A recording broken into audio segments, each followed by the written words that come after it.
Alright, let's dive into something that's both inspiring and thought-provoking. Imagine this, a group of secondary school students in Borno State, Nigeria, has just developed a humanoid robot teacher. Yeah, you heard that right, a robot designed to teach kids, especially in areas where schools are hard to reach or affected by conflict. Personally, I think this is a massive deal, not just for Nigeria but for the entire global conversation around education and technology. What makes this really interesting is that these aren't university students or tech professionals, they're kids, and they've created something that could potentially reshape how we think about learning in challenging environments. Now, let's break this down. The robot, named Max Zulum, is named after Governor Babagana Amara Zulum, which, in my opinion, is a clever way to tie the project to local leadership and community pride. But beyond the name, what's truly fascinating is the context. Borno State has been grappling with insecurity and displacement for years, which has severely impacted education. According to official data, the learner-to-teacher ratio in the state is 46 students per teacher, but in some remote areas, it spikes to over 124 students per teacher. That's staggering. So, when you think about it, this robot isn't just a cool tech project, it's a practical solution to a pressing problem. What this really suggests is that innovation often thrives in places where necessity is at its highest. One thing that immediately stands out is the training these students received. Over 6 months, they were taught coding, robotics, AI, and data analytics, skills that are globally relevant but often out of reach for many young people in developing regions.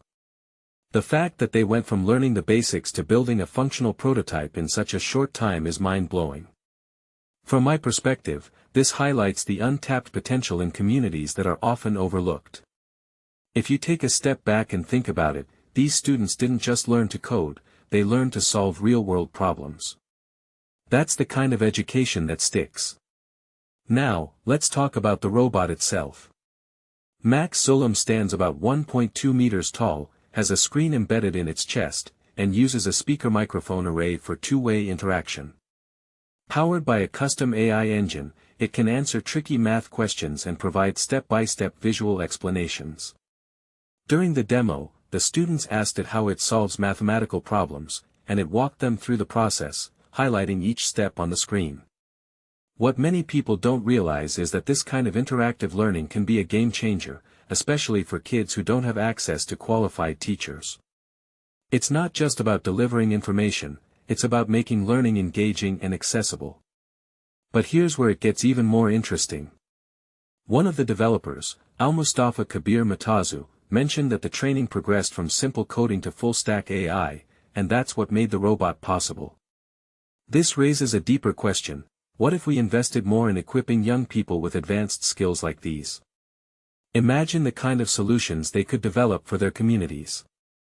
Fatima Abdul Rahman, another participant, said the experience opened her eyes to what technology can do for her community. She now sees a future where she can build tools that keep children learning, even when classrooms are unsafe. That's powerful. It's not just about the robot, it's about empowering a generation to think beyond their circumstances. Now, let's zoom out for a second. This project is part of a larger initiative by Maxzeeton Technology and the Borno State Information and Communication Technology Development Agency, BICTDA, to train 100 youths in data analytics, AI, and robotics. The goal is to prepare them for opportunities in the tech-driven economy. In my opinion, this is exactly what's needed, not just in Nigeria, but globally. We're in the midst of a digital transformation, and the countries that will thrive are the ones investing in their young people's skills. What this really suggests is that homegrown solutions, driven by local talent, could be the key to addressing some of the world's most stubborn challenges. Finally, let's talk about the broader implications. Engr Kabir Wanori, the executive secretary of BICTDA, said that Max Zulum is just the beginning.